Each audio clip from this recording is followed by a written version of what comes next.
fractions. In this video, we'll be looking at sizes of fractions and how to tell the difference between which are larger and smaller. And by doing that, we'll be able to put them in size order. So first of all, let's start off with a shape. And in this example, we'll start with a circle. And this circle we're going to cut in half. So, of course, we have two pieces, so we'll record that as the denominator on the bottom to show that it's halves. Now, if I colour one in, I have one of those two pieces, 1 out of 2, or 1/2. Now I'm going to move that to the side, so it's a little bit smaller, and now I'm going to draw another circle shape, and I'm going to make a new fraction that's different to a half. And I'm going to cut it into 4 pieces. So that would make a denominator of 4, and would call this fourths or quarters. Now I'm going to choose how many of these quarters I'd like to look at today, and I'm going to choose 3 of them. So that would become the numerator, or the number on the top. So here I have 1/2 and 3/4. So to put these in order, I'd need to know which is largest and which is smallest. And if I look very easily at the two diagrams, I can clearly see I have more green than I do red in terms of sizes of pieces that are shaded. So the largest number is 3/4. So I use the 1/2 is less than 3/4 way of showing it. So this is the less than symbol that I'm putting in the middle.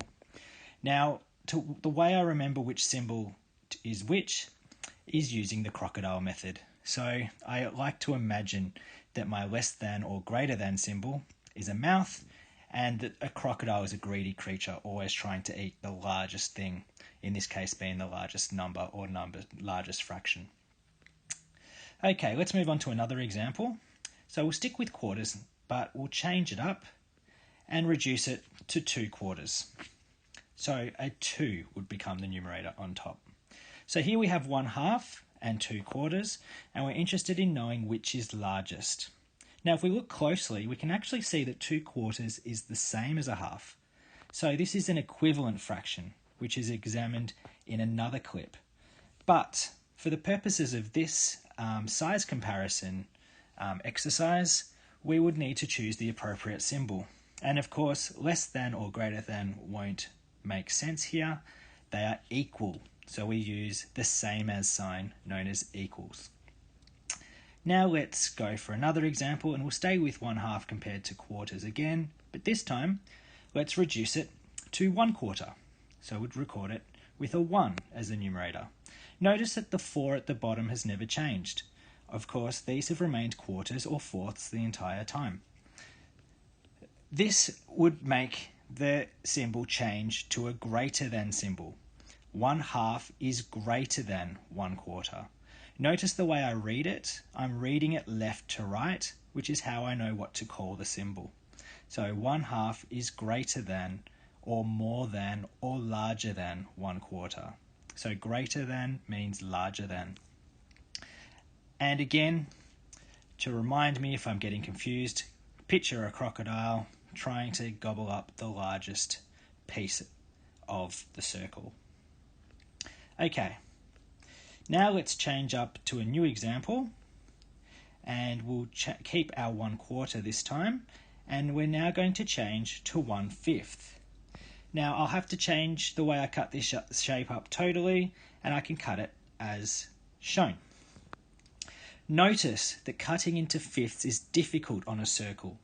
Circles are not the ideal shape to use for fractions. However, I used them in this clip to give you a variety of fraction shapes. So I will be switching over to rectangles shortly. However, as you can see, I've done a pretty good job of breaking it into 5 equal pieces, but you can see towards the bottom they are actually slightly larger looking than my fifths up the top. Let's colour in 1/5, and for the purposes of making sure that I'm getting an accurate answer, or as accurate as possible, I've deliberately coloured in the largest fifth.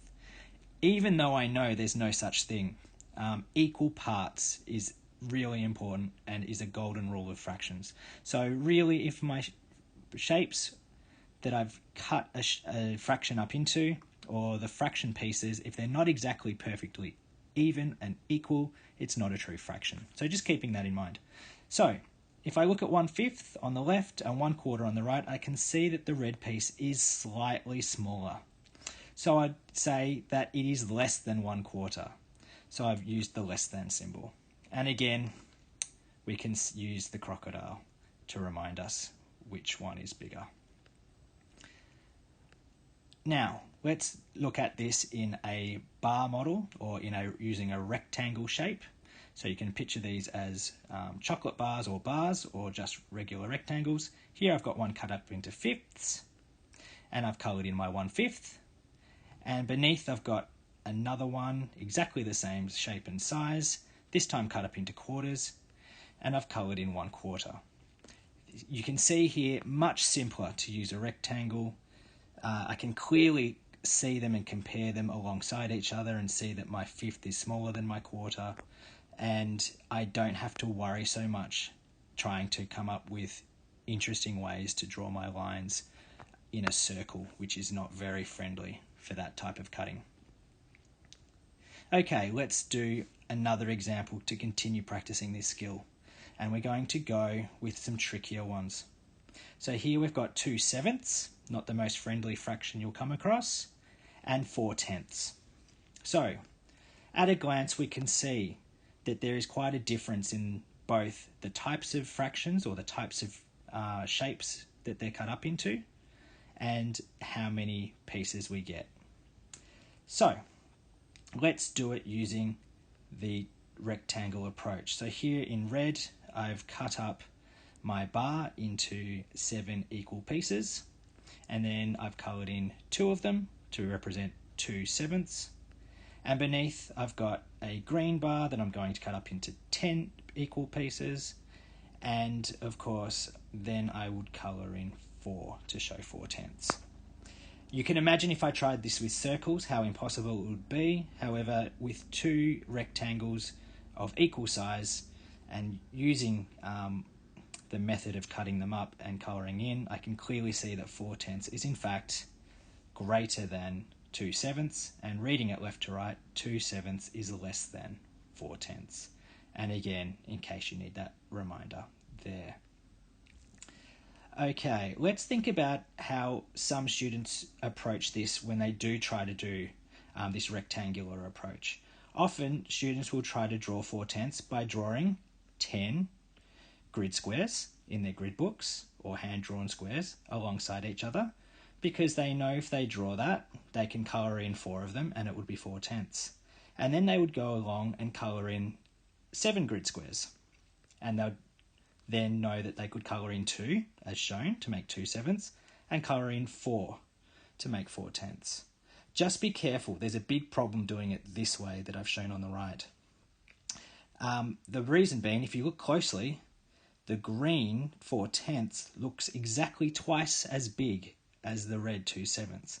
This is not true, and the reason that this becomes a problem is because you've drawn a much larger green shape than the red shape, so we're no longer comparing things that are the same.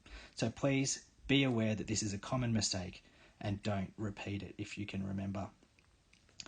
Let's move on to a new example. 2/7 we're going to keep, but this time we're going to compare it to 2/10. So of course I'll now colour in only 2 out of my tenths in the bottom shape. Now if I look closely, I can clearly see that the 2/10 are in fact smaller than the 2/7, which makes sense because I've got 2 of each, but tenths have been cut up much more. So 2/7 are greater than 2/10. And again, the reminder for the symbol if needed. And again, let's look at this idea as if we decide to draw the shape square by square. If I drew 10 grid squares along in my book, it would look like this for my tenths. And if I drew 7 grid squares in my book along, it would look like this in my book as well.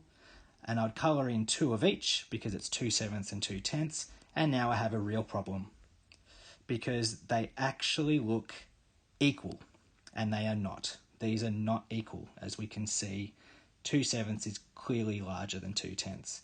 So just be aware that if you are drawing shapes to show your fractions and comparing to other fractions, the shapes must be identical before you are then cutting inside them.